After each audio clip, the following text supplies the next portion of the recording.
स्मृति ग्रंथों में विवाह को 8 प्रकारों से विभाजित किया गया है। 8 प्रकार के विवाह का वर्णन मिलता है स्मृति ग्रंथों में। जैसे विवाह कौन कौन से हैं? प्रजापत्य, ब्राह्म, दैव, आर्ष, गंधर्व, राक्षस, असुर, पैशाच। पहला है प्रजापत्य, फिर है ब्राह्म, फिर है दैव, फिर है आर्ष, फिर है गांधर्व, फिर है राक्षस, फिर है असुर, फिर है पैशाच। प्रजापत्य, ब्राह्म, दैव, प्रजापत्य, ब्राह्म, दैव, आर्ष, गांधर्व, राक्षस, आर्ष, गांधर्व, राक्षस, आर्ष, गांधर्व, राक्षस, आर्ष, गांधर्व, राक्षस, असुर, पैशाच, असुर, पैशाच, असुर, पैशाच, असुर, पैशाच।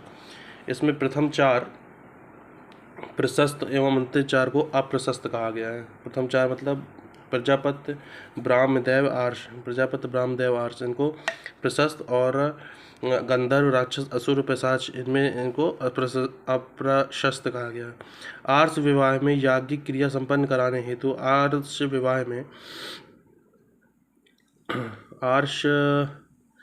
विवाह में याज्ञिक क्रिया संपन्न कराने हेतु कन्या का पिता वर्ष से एक जोड़ी गाय और बैल लेते थे। ठीक है, आर्ष विवाह की बात करें तो ये जो प्रजापति, ब्राह्म, दैव, आर्ष चौथा वाला है, आर्ष उसकी बात हो रही है। जब कन्या के माता पिता कन्या प्रदान करने के बदले वर से धन लेते थे तो वह असुर विवाह कहा जाता था। वस्तुतः इस प्रणाली में कन्या खरीदी जाती थी। आर्ष और असुर विवाह में मात्र अंतर यह है कि आर्ष विवाह में परंपरा के अनुसार गाय बैल का जोड़ा भेंट स्वरूप वर पक्ष द्वारा कन्या पक्ष को प्रदान किया जाता था, जबकि असुर विवाह में कन्या पक्ष को कन्या का मूल्य धन के रूप में चुकाया जाता था। राक्षस विवाह में यह बलपूर्वक कन्या का अपहरण कर विवाह किया जाता था, राक्षस विवाह में। ठीक है। किस विधि में वर द्वारा वधु के पिता को शुल्क देकर विवाह होता था? असुर विवाह होता था। राक्षस प्रकार का विवाह क्या है? बंदी बनाकर किया गया विवाह राक्षस कहलाता है। असुर वाला क्या है? शुल्क देकर है असुर वाला। बंदी बनाकर कौन सा है? तो वो राक्षस है। संस्कारों की कुल संख्या कितनी है? 16 है। देख लेते हैं कौन कौन से हैं। गर्भाधान, पुंसवन, सीमांतोन्नयन, जातकर्म, नामकरण, निष्क्रमण, अन्नप्राशन, चूड़ाकर्म, कर्णवेधन, विद्यारंभ, उपनयन, वेदारंभ, केशांत या गोदान, समावर्तन, विवाह, अंत्येष्टि। समावर्तन, विवाह, अंत्येष्टि। केशांत या गोदान, समावर्तन, विवाह, अंत्येष्टि। केशांत या गोदान, समावर्तन, केशांत या गोदान, समावर्तन, विवाह, अंत्येष्टि। केशांत या गोदान, केशांत या गोदान, केशांत या गोदान, केशांत या गोदान, केशांत या गोदान, केशांत या गोदान, समावर्तन, विवाह, अंत्येष्टि। केशांत या गोदान, केशांत या गोदान, समावर्तन, विवाह, अंत्येष्टि। केशांत या गोदान, समावर्तन, विवाह, अंत्येष्टि। समावर्तन, विवाह, अंत्येष्टि। केशांत या गोदान, समावर्तन, विवाह, अंत्येष्टि। गर्भाधान, पुंसवन, सीमांतोन्नयन, जातकर्म। गर्भाधान, पुंसवन, सीमांतोन्नयन, जातकर्म। गर्भाधान, पुंसवन, सीमांतोन्नयन, जातकर्म। गर्भाधान, गर्भाधान, गर्भाधान, गर्भाधान, पुंसवन, गर्भाधान, पुंसवन, गर्भाधान, पुंसवन, गर्भाधान, पुंसवन, गर्भाधान, पुंसवन, गर्भाधान, पुंसवन, गर्भाधान, पुंसवन, गर्भाधान, पुंसवन, सीमांतोन्नयन, जातकर्म। गर्भाधान, पुंसवन, सीमांतोन्नयन, जातकर्म। नामकरण, निष्क्रमण, अन्नप्राशन, चूड़ाकर्म। नामकरण, निष्क्रमण, अन्नप्राशन, चूड़ाकर्म। गर्भाधान, पुंसवन, गर्भाधान, पुंसवन, सीमांतोन्नयन, जातकर्म। गर्भाधान, पुंसवन, सीमांतोन्नयन, जातकर्म। नामकरण, निष्क्रमण, अन्नप्राशन, चूड़ाकर्म। नामकरण, निष्क्रमण, अन्नप्राशन, चूड़ाकर्म। कर्णवेधन, विद्यारंभ, उपनयन, वेदारंभ। कर्णवेधन, विद्यारंभ, उपनयन, वेदारंभ। कर्णवेधन, विद्यारंभ।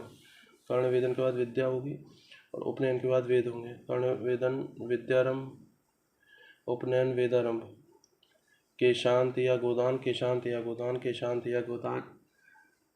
समावर्तन, विवाह, अंत्येष्टि। समावर्तन, विवाह, अंत्येष्टि। प्राचीन भारतीय समाज के प्रसंग में निम्नलिखित शब्दों में कौन सा शब्द 3 के वर्ग का नहीं है? ठीक है, ऑप्शन है कुल, वंश, कोश या गोत्र, तो कोश नहीं है।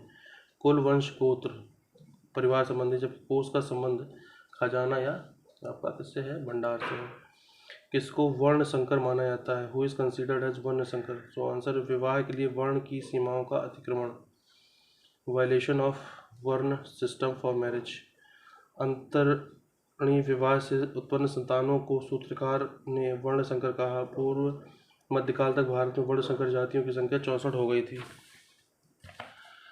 धर्मशास्त्रों के अनुसार वैश्यों के कर्तव्यों के रूप में निम्नलिखित में से किसे निर्धारित किया गया है, व्यापार करना।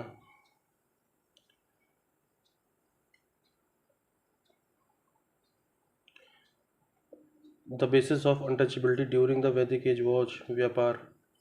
ऑक्यूपेशन, ऋग्वेद में 4 समाचार वर्णों में विभक्त ब्राह्मण, क्षत्रिय, वैश्य, शूद्र। यह विभाजन व्यवसाय के आधार पर किया गया था। ऋग्वेद के 10वें मंडल के पुरुष सूक्त में चतुर्वर्णों का उल्लेख मिलता है। ऋग्वेद के 10वें मंडल के पुरुष सूक्त, ऋग्वेद के 10वें मंडल के पुरुष सूक्त में चतुर्वर्णों का उल्लेख मिलता है। निम्नलिखित में से किस ग्रंथ में यज्ञ वेदियों के लिए माप निर्धारित है, तो वो है शुल्व सूत्र। शुल्व सूत्र संस्कृत के सूत्र ग्रंथ हैं जो स्रोत कर्मों पर आधारित हैं। इसमें यज्ञ वेदी की रचना से संबंधित ज्यामितीय ज्ञान दिया हुआ है। संस्कृत के शुल्व शब्द का अर्थ नापने की रस्सी या डोरी होता है। यूप याज्ञिक स्तंभों को कहा जाता है जिस पर बलि कार्य संपन्न किया जाता था। What is यूप? यूप क्या है? याज्ञिक स्तंभों को कहा जाता था, याज्ञिक स्तंभों को कहा जाता था जिस पर बलि कार्य संपन्न किया जाता था। किस ग्रंथ में यज्ञ वेदियों के लिए माप निर्धारित है, तो शुल्व सूत्र में। सूरा की आहुति का संबंध किससे है? सौत्रामणि से। सौत्रामणि से सूरा की आहुति का संबंध है सूत्रामणि से। सूरा की आहुति का संबंध है सौत्रामणि से। सौत्रामणि, सौत्रामणि, सौत्रामणि, सौत्रामणि, सौत्रामणि, सौत्रामणि। यजुर्वेद में विभिन्न यज्ञ तथा यज्ञीय विधि विधानों का वर्णन है। सौत्रामणि यज्ञ में पशु और सुरा की आहुति दी जाती थी। ऋग्वेद में भी सुरा का उल्लेख मिलता है। सोम तथा सुरा आर्यों का मुख्य पेय था। सोम तथा सुरा आर्यों का मुख्य पेय था। सोम अपनी मादकता के लिए विख्यात था जिसे मूजवंत पर्वत पर प्राप्त किया जाता था। मूजवंत पर्वत पर प्राप्त किया जाता था। यज्ञों के अवसर पर सोम रस पान करने वाले तथा देवताओं को पीने के लिए उसे समर्पित करने की प्रथा थी। शूल गौ यज्ञ रुद्र के लिए किया जाता था। रुद्र के लिए किया जाता था। शूल गौ यज्ञ किसके लिए किया जाता था, तो आंसर है रुद्र के लिए। ऑप्शन है जैसे विष्णु देगा, इंद्र देगा, रुद्र देगा, वरुण देगा, तो आंसर रुद्र।